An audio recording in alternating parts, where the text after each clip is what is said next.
They even want to eliminate classes that teach, quote, gender ideology. I'll say what I want to say, and if the consequence of that is losing money, so be it. Where the heck is the President of the United States? Kamala Harris whiffs on trying to explain things to her supporters. Also, North Carolina has instituted a veto over the an override of the veto of the governor about abortions. That's a huge story, at least I think. Mr. Rogers apparently is about to get canceled. Elon Musk says he'll say whatever he wants, and a ton more coming up on this episode of Daily Caller Live. My name is Jobob. Daily Caller Live starts right now. 1. Here we go! That might be the only brown guy on earth named Jobob. That is actually her name, Jobob. Live from the dingy bunker, completely cut off from the outside world, except for you fine folks. My name is Jobob. This is Daily Caller Live. Thanks so much for tuning in. On today, it is Wednesday, May 17th, the year of our Lord 2023. A lot of stuff to catch you up on today. Got too many clips in here. It's why I think the system is running a little bit slow. But a bunch of stuff to go to. I want to get to this Kamala Harris thing first because I think it's kind of funny and interesting, and then we'll get to the North Carolina override of the veto. If you haven't heard about this, just briefly setting it up. North Carolina passed an abortion law. The governor vetoed that abortion law. The Democratic governor of North Carolina vetoed it. And then the legislature overrode that veto. I think that's going to be fascinating coming up. But first, really quickly, I want to touch on this because it's another Kamalaism. Not necessarily in the wandering sort of way, but she is now campaigning on ideas that most Americans agree on. In other words, saying the people that think this are crazy, and like most people think that. I want you to watch this clip, and we will discuss on the other side. Hopefully, we aren't glitching out as much as I feel like it's going to. But check this out. This is Vice President Kamala Harris. Watch this. And most recently, they even want to eliminate classes that teach, quote, gender ideology. Well, so what are we talking about here? Classes that teach women's history? No. Women's equality? The study of the fact that there are still only 25 women in the United States Senate in a body of 100? Here's the thing, is I feel like people know, at least to this point, more than what's going on than what Kamala passes it off. So remember when Kamala was like talking about Ukraine and Russia, and she's like, well, Ukraine is a country in Europe and Russia is a bigger country, and talking to people like they were just dumb third graders. I think that's what she's doing here. From what it seems like, Kamala Harris is trying to conflate gender ideology craziness with teaching women's history, which I just don't think people will buy. I think people are smarter than that, and I think people that are paying attention are going to go, what are you talking about? Because you said at the very beginning, they're trying to ban classes on gender ideology. Correct. That's, yes. I don't think anybody needs to be taught the whole transgender sexuality craziness in schools. And then goes on to say, well, what does that mean? They're trying to ban women's history? No. What? Okay, and I think the American people are smart enough to also look at that and go, what are you talking about? That's almost like if I were to say, I am pro banning yellow cars, and somebody comes up to me and says, what, do you hate avocados now? Huh? It didn't make any sense. But that's that with Kamala, because I feel like the American people are smarter than that. Let's see. This I thought was interesting, and we'll spend a decent amount of time on this. Extremists gathered in the North Carolina Capitol in Raleigh on yesterday, Tuesday, to protest the overriding of a veto that the governor signed on Saturday.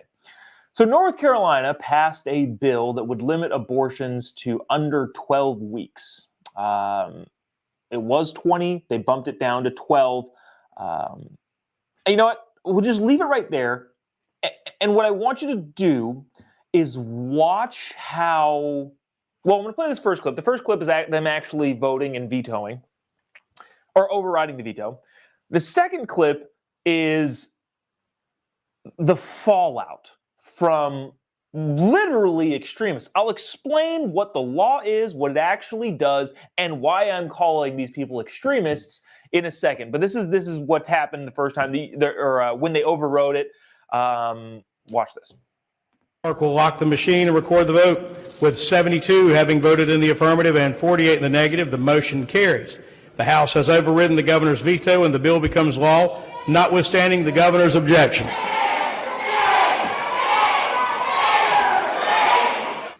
Okay, a bunch of people in the gallery were very upset. We'll just continue rolling on. This is a couple clips, like 30 seconds-ish, of people talking about how awful this is. And then we'll talk about what the actual override and law is going to do, because I feel like people around the country should know this and be on the lookout for the overt dramatization, the overwhelming amount of drama that is put on a thoroughly reasonable and nationally popular stance. Listen to how these people have reacted. It certainly feels to many people in this chamber and watching tonight that this bill is being rushed through because members know that this devastating ban on abortion is deeply unpopular. You've already heard from many others tonight about how this bill will hurt women in our state, how it will hurt business, how it will hurt families, how it will hurt women coming here from other states to seek health care. So why? Why are we doing this? Why are you so determined to subvert the popular will of our state? With all the restrictions, it's going to really, really limit access to abortion at all. This is about making sure that politicians stay out of my family decisions, out of my doctor's offices. If anything demonstrates just how much these down ballot measures matter and these down ballot races, it is moments like these. And especially on a night like tonight, where there are elections happening right now in important down ballot races. Okay, so here's where we have a huge disconnect between a lot of the sane people and a lot of the people that are either posturing for political purposes or are actually literal extremists. You had that lady there say, why are you going against the will of the people? That's just factually inaccurate. The will of the people is exactly opposite. Let me read to you what it actually is. The bill known as the Care for Women, Children, and Families Act offers exceptions in cases of rape and incest up to 20 weeks in gestation or fetal abnormalities up to 24 weeks in gestation. The current exception that allows for abortion in the life if the life of the mother is in question will remain in place. In other words, all of the caveats that lefties complain about, well, what about this? Well, what about this? Those are all covered in this legislation. And this new quote-unquote ban, and I don't even know if you call it a ban, I feel like that's their language that they're trying to push on people, is the first trimester. Do you want to know what the polling is on the first trimester? Majority of Americans say abortion should be legal during the first trimester, but not after that. This is from the Associated Press, a not conservative-leaning news outlet that ran a poll of all Americans. And I say all Americans because I want to make a point pretty clear after this. Just so you know, and again, maybe you agree with this, maybe you don't. I tend to be more of a hardliner on conception. I won't get into my position on this. I'm talking about the position of the American people. In the second trimester, after 12 weeks, which is what this law bans, 65% of Americans, so a majority, and well, effectively two-thirds of Americans, which you can't get two-thirds of Americans to agree on their favorite pizza topping, let alone difficult issues. But two-thirds, an overwhelming majority of Americans think after 12 weeks, No, we're not doing that. And then, of course, in the third trimester, that falls off an even bigger cliff.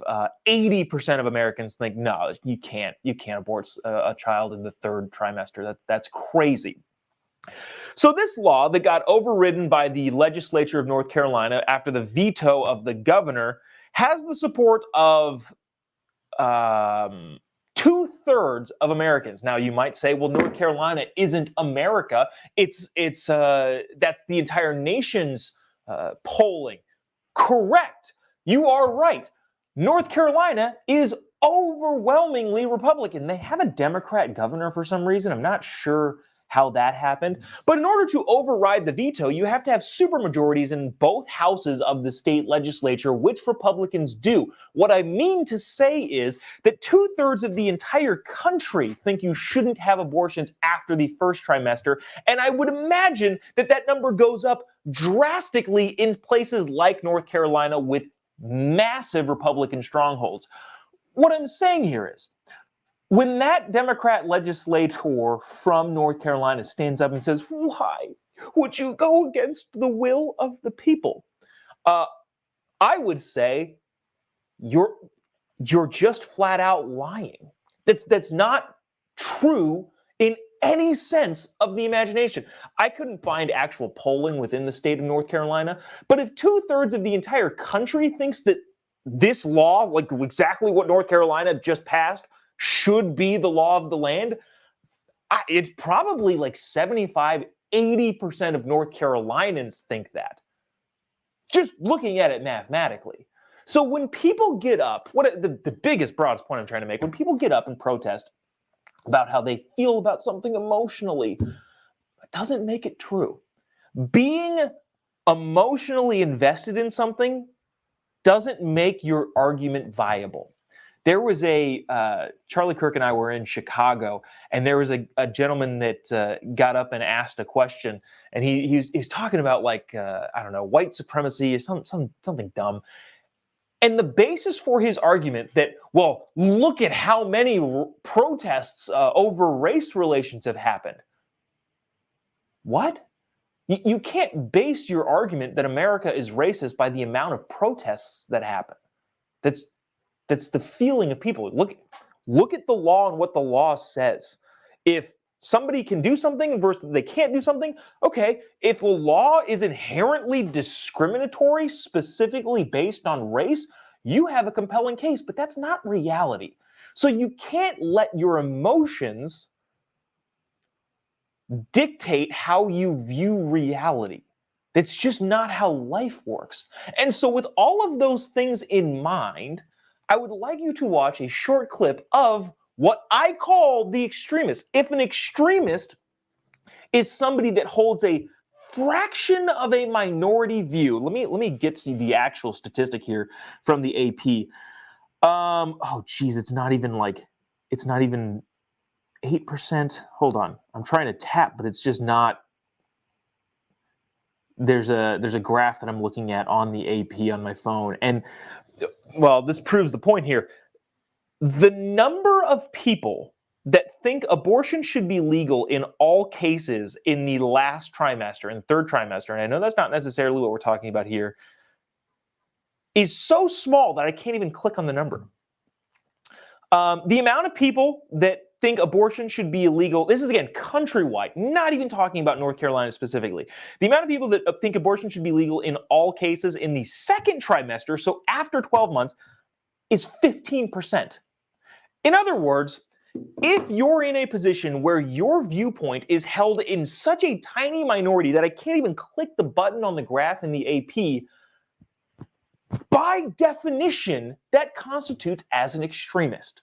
So when I say extremists, I'm not going to say stormed, but did an insurrection on the North Carolina legislature. When I say extremists gathered in Raleigh, North Carolina, I'm not, this is not hyperbole. I'm not saying, well, I think they're extremists.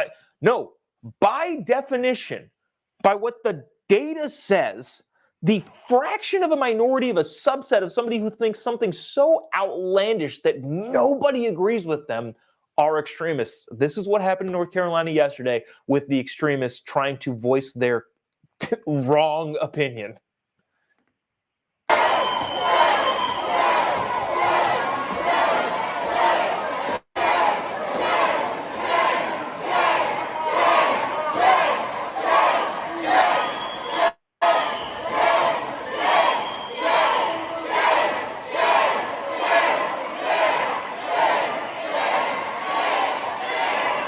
So, I mean, that's it. It kind of continues and goes on. But I want to be utterly clear that all of the people in North Carolina that hold this view are in that room, not counting the millions of other people that live there and, of course, throughout the country. Frequent correspondent Ryan says, I guarantee half of them think it's being banned outright because they only read headlines. And that, honest to God, is probably the problem. But that also doesn't account for, like, Alex Wagner on MSNBC, who I don't understand why they gave her show. Doesn't matter. Doesn't account for them. She knows better. A bunch of the people on all of your cable news shows, they all know better. So they're just lying.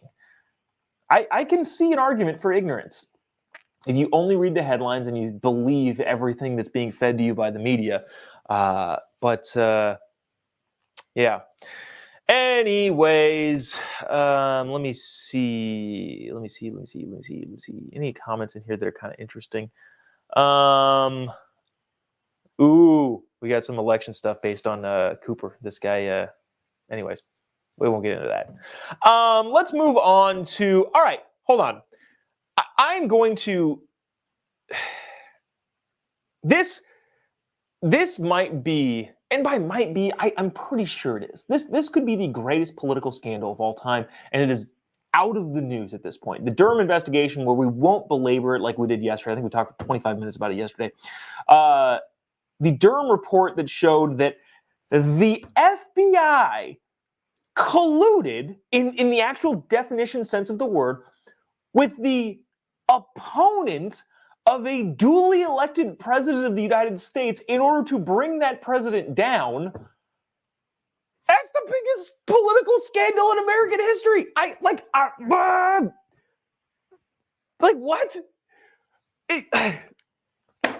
It blows my mind that it's just out of the news. But fortunately, somebody asked KJP about it in the White House press briefing room, and here's what she said. She didn't answer the question. Nobody's going to talk about this. This is, dude. Watch this, and we'll talk about it on the other side. Thank you, Kareem. What is the White House reaction to Special Counsel Durham's report on how the FBI handled the Trump-Russia probe? I would leave it to the Department of Justice to speak to. Talks often about how he wants the DOJ and FBI to remain independent and, above the fray. That report seems to reflect the opposite. Does he agree with Special Counsel Durham that there needs to be wholesale changes at the FBI? Again, that is with the Department of Justice. That's not something that I'm going to speak from the podium. As you just stated in your question, we believe in an independent Department of Justice. That's what the president said when he was running, and that's what the president has said the last 2 years. Thank you so much. I'll see you guys in Japan. And that's it. Literally the biggest political scandal in the history of the country. Dave Smith, I don't know if I read this tweet yesterday, but Dave Smith is a staunch libertarian, not Republican by any stretch of the imagination. Thinks for himself and is a comedian. The Durham report, he says this, the Durham report gives us more information about what was already clear. The last president was framed for treason by his own intelligence agencies in an attempted coup. Truly one of the craziest stories in U.S. history. I can't disagree at all with that. And that's it. I don't know what you do about that. I think I'm going to continue talking about this, just reminding people constantly, hey, just so you know, if you want to talk about collusion, it happened in 2016, just not the one you've heard about entirely through the media for the last however many years. It was between the Clinton campaign and the FBI. Holy cow. And I'm not a fan of eroding trust in the institutions in the United States. I'm a taxpayer, and I think that we should have faith in the institutions that we fund. But holy cow. How are you supposed to have any faith in the FBI at this point? Crazy. Moving on. Oh, this is interesting. All right. Two Democrat senators are not well. John Fetterman in North Carolina, we were just talking about North Carolina. John Fetterman, senator from Pennsylvania, and Dianne Feinstein. Di-Fi made her appearance into the Senate last week. Didn't talk about it here because it wasn't noteworthy, but she looks not good. And that's not like a surfacey level, like, oh, it's not. No, she looks very old and addled, and does her mind still work? Many people have that question about the president, but also John Fetterman has been out of the news for a long time. John Fetterman is the socialist, probably senator from Pennsylvania, who had a stroke. And again, I want to lay this out. I don't want to make light of brain injuries at all. Like that seems rude and cruel in a sense. But at the same time, when people have the power that they do, being a member of the U.S. Senate, arguably the most respected deliberative body in the entire world, you kind of can't avoid this sort of thing. If this was an actor or a musician or some other public figure, celebrity that had no power, I wouldn't touch this. That's rude. Like they're struggling through a very, very difficult thing. But holy cow! Like if you're gonna have power, you can't sound like this. This is John Fetterman asking a question yesterday on a committee. Check it out. Is it staggering? Is it a staggering responsibility that the head of a bank could literally crash our economy? It's astonishing. That's like if you have, I mean, like, and they also realize is that now they have a guaranteed way to be saved by no matter how, you know. So it's you know, isn't it appropriate that this kind of control should be more stricter to prevent this kind of thing from going? Or should we just go on and start bailing and sailing whoever bank, regardless of how their conduct is?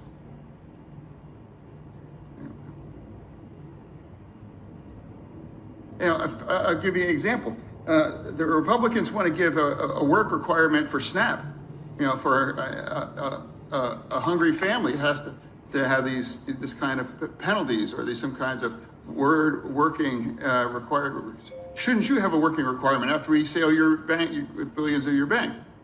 Because they seem to be more preoccupied than SNAP and requirements for works for hungry people, but not about protecting the taxpayers, you know, that will bail no matter whatever does about a bank to crash it.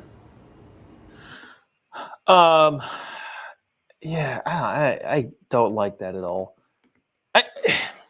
What he was trying to say, and I can't really even understand his point. What he's trying to say is, shouldn't banks have more stringent rules so the taxpayer doesn't have to bail them out? And if people are going to sit here and say that you need a work requirement for programs, shouldn't there also be instituted in the banks? And I don't know. I haven't really thought about that. Maybe that should. That kind of makes sense. I'm not a bailout person, and so I think Fetterman and I would agree on that. But he took a minute and a half to say those two things. Again, I don't like doing it. I don't like it. But at the same time, he's got power, so you kind of have to talk about it. Let's see. Moving on. Do I want to do based Elon today? We'll do based Elon tomorrow. You know what? We'll wrap things up with this. Frequent correspondent Ryan sent this along on the Twitter machine. I thought it was hilarious. But ladies and gentlemen, we need to cancel Mr. Rogers. This bigot has spewed hate for long enough, and it needs to stop. I want you to watch this clip from Mr. Rogers, and then I'm going to read a satirical tweet that I thought was hilarious and kind of, the satire, the internet satire in the conservative space is so entertaining. I want you to watch this clip from that bigot Mr. Rogers as he has been canceled. Funny. Only girls can be the mommies. Only boys can be the daddies. Yes, sir. Everybody's fancy. Everybody's fine.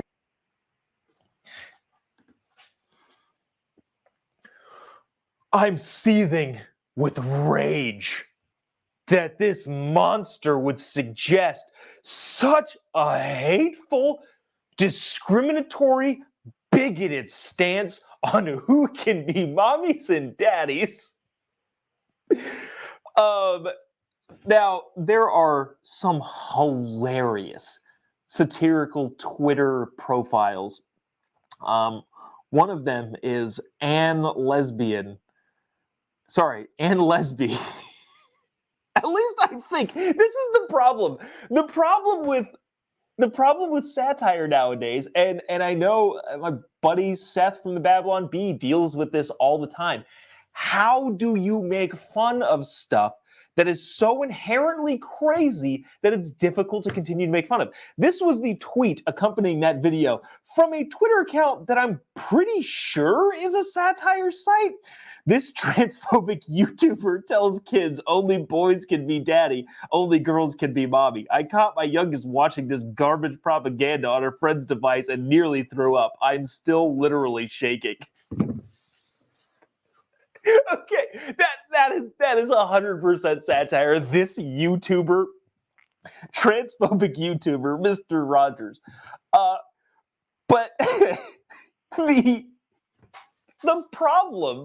the problem with this and with so many other things is you can tell that this is satire, but barely.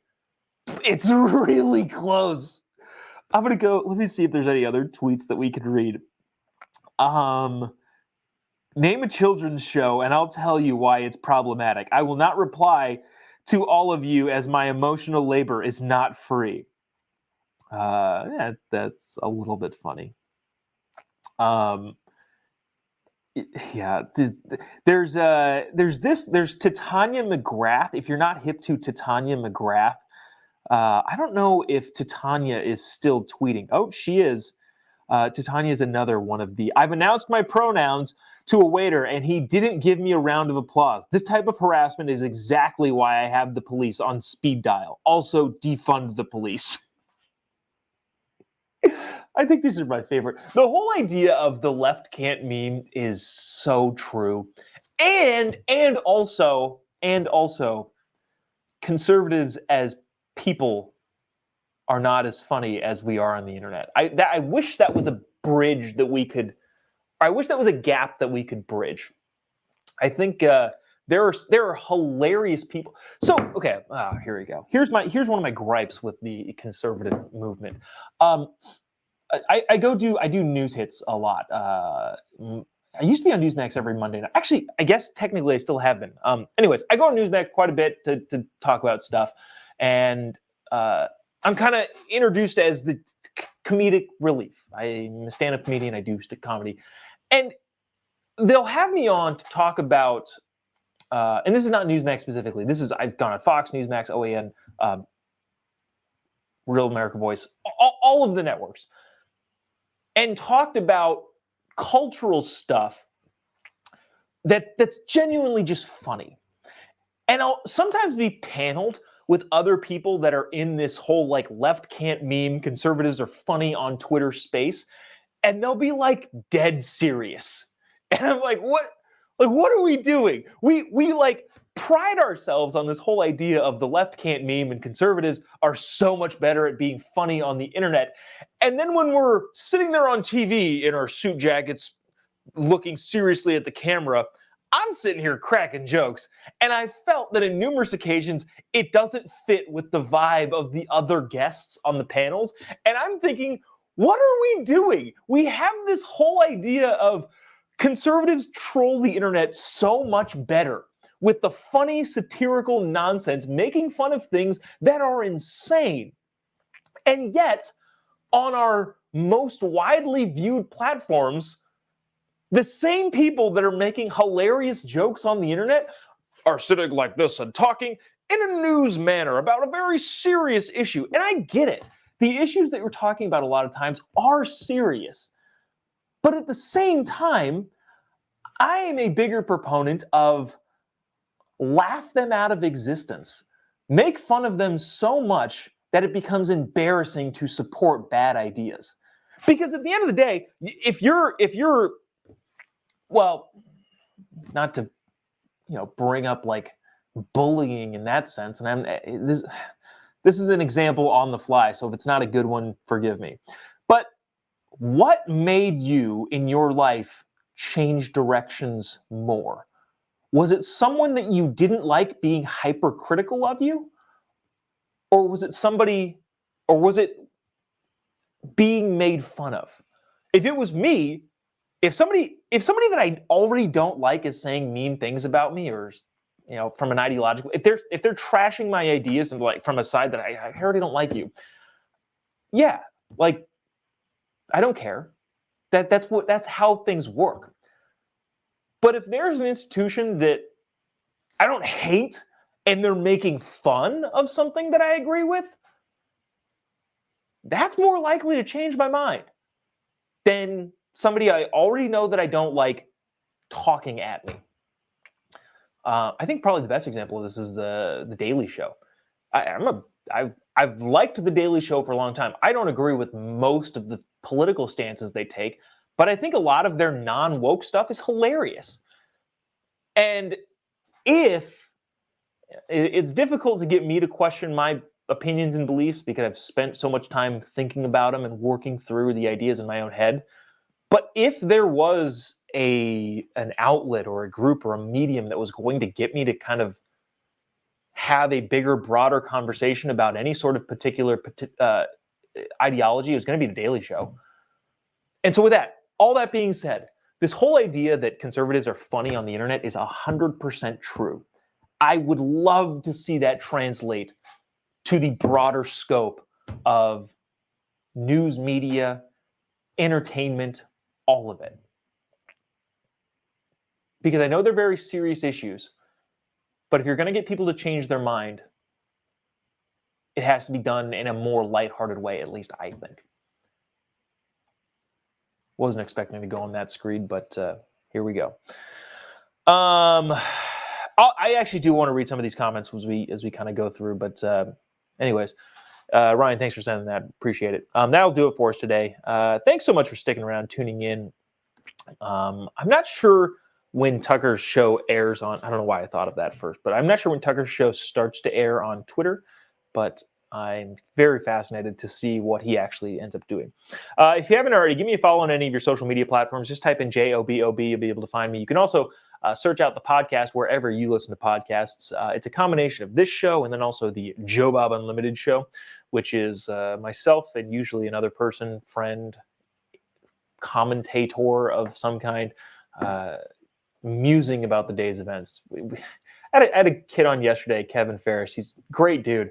I was like wanting to show him this like Norm Macdonald clip, and then we talked for an hour about just we went through OJ's Twitter account, which was crazy, among many other things. So that episode is up on wherever you listen to podcasts /stream things.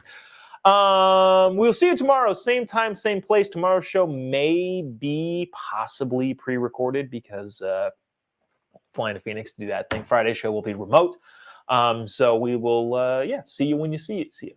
We'll be wherever you're watching. We'll see you then, same time, same place. God bless America.